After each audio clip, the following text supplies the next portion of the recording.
Many of you have probably never heard of the Cops spin-off show titled Street Patrol. The show was created by the Cops executive producer who wanted a more believable, police producial reality show. In the beginnings of the show, was criticized as being boring and not exciting as Cops. However, people failed to recognize that this was the point of the show all along.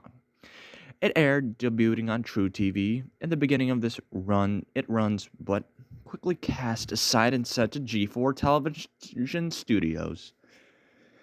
Many people credited the poor ratings, and especially in basically a lame concept. People closest to the show running might tell you a different story. The real reason the show was quickly canned is far more sinister than we were all led to believe.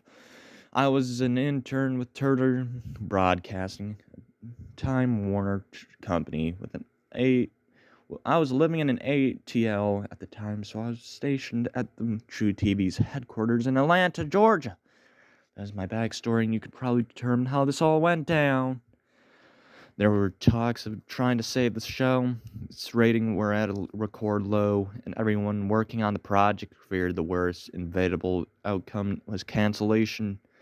The show, as some of you may know, is made out of old Cops footage that didn't make the cutting room floor. It was deemed uneventful, then have the action people grew to love from the Cops, so it was handed down to the U.S. So when it came to the preview, the last-ditched effort the show was going to put forth, there was so much excitement in the air. Morgan Langley and John Langley were especially excited to even sat with us in the preview room as the tape started. I noticed how uneasily excited they both were. They had been so upset in the days before. It was strange to see them thrilled even with their show at the brink of cancellation. Yet they kept an almost sadistic smile as the credits played. There were 10 of us all the same age, roughly between 20 to 25. I was the youngest at 20 years old. After the intro played, you noticed that this footage was a lot more grainy than the previous shows. Must have been their really early footage from the Cops beginning, but it was an odd from seeing such old footage. But it was in such bad shape, it jumped a lot. There were sounds, barely audible mumblings of the two police officers on the screen. They appeared to be walking through an old warehouse of some sort. Either the footage is just really bad, or the camera guys was just shaking. His hands were so unsteady, the other interns were complaining of motion sickness. The show rolled on. The audio jumped all of a sudden, spiking through our ears like an ice pick falling against the chalkboard. It was bad. One female screamed loudly, and the rest of us let off a cry. I was intrigued because our editors was normally very good about this. It seemed almost amateurish in the way it was cut together. Nonetheless, it was unsettling. Morgan and John stood in the back of the room, chuckling to themselves. The show went on. The cameraman seemed to be coughing and complaining of some smell of the officers. I noticed now they had their weapons drawn. The footage was raging in and out of focus. 1 second, it was the color. The next, it was a black and white. Sound continued to drop in and out. I was getting restless, along with the rest of the interns. I was about to get up and leave, but the officer then began moving a shelf of some kind. Behind it, a door. The sound came into the focus, and the officers were debating whether to call or back up the end of the door. The cameraman was pleading that they called in first. They decided at the time of essence and tried the door. It wouldn't budge. The male officer kicked in, but to no avail. It must have been a reinforced steel or something. I don't know. That always seemed to work, but in the movies, I wasn't surprised it didn't this time. I heard John in the back whisper, "Here we go." The officers tried their radios, but they weren't picking up any frequencies. The male officer decided to go back outside of the squad car, as he said. get better connection. The female and the cameraman stayed behind. They stood there talking. The female officer and the cameraman was when the door slowly creaked open. The woman intern shouted out, letting out a squeal of surprise. Felt chills roll down my spine. The officer looked at the camera and decided they would enter. Morgan in the back chuckled and looked at the two of them and waved to me to keep watching.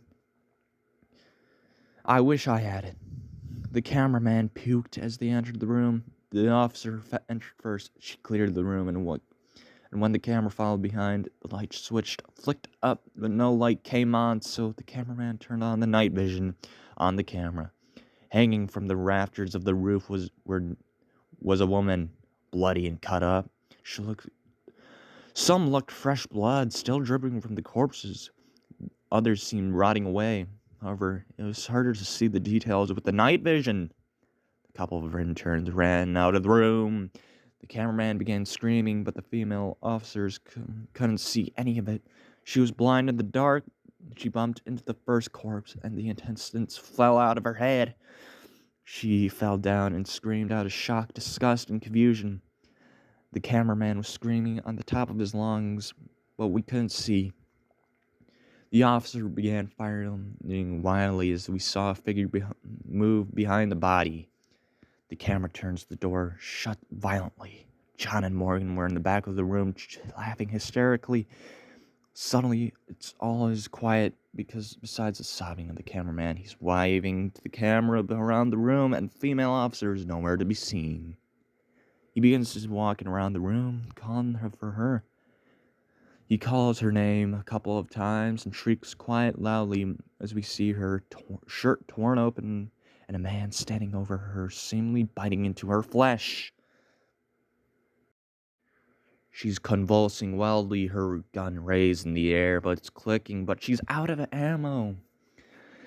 The door begins to bang out from the outside. The male officer is screaming for them to open the door, but the cameraman turns away and faces the door while he turns back. The man attacking the officer is gone.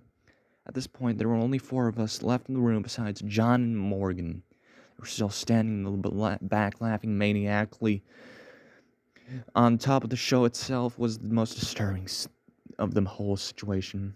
I remembered it vividly is when they were laughing at each other. One of them screamed or groaned from the gore. I wanted it out of the room, but maybe more on some sick level. I needed to see how it ended. The cameraman is sobbing loudly, begging for the officer to break down the door to save him. He begins praying in Spanish. The gun and shot is heard, and seems the officer on the outside is trying to shoot his way into the room, but it's not working. The cameraman is running out of the room, around the room, as grunts heard from all over the room. Comes to the officer's body. Amazingly, she is still conscious. Tears are strolling down her face. She was trying to fire an empty weapon. Her eyes grow wide, and she drops the gun and points the cameraman. As he turns, the man is standing behind him. He headbutts the camera and falls. The officer continues to scream and bang on the door from the outside as the cameraman is shrieking in pain, seemingly being savagely attacked by the man. The attack stops and the camera is picked off from the floor. The camera closes in on the female officer as her eyes blink dead stare. One straight tear still streaming down her cheek. She was pretty. The camera turns into a body on the floor. A chubby man with a black goatee, his stomach torn open with intestines splayed out over the floor in his corpse. His face is locked on a grimace.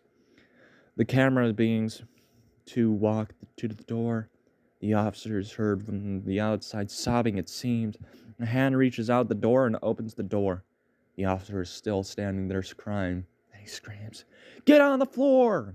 The camera is still on to his face and he falls, letting off a few shots from their weapons. The camera shows a man on top of the officer savagely attacking him. The attack stops. The man looks into the camera. He smiles and waves at the air. And the footage ends. As the credits played, the lights, the room, and the few of us in the room are left home wondering what we just saw. Was it a hoax? Was it real? John and Morgan gave an applause at their work. They looked at us, all of us, and they say the complaints of ratings will surely end after this hits the air tonight. One of the interns is crying. John and Morgan left the room after. What the fuck did I just read?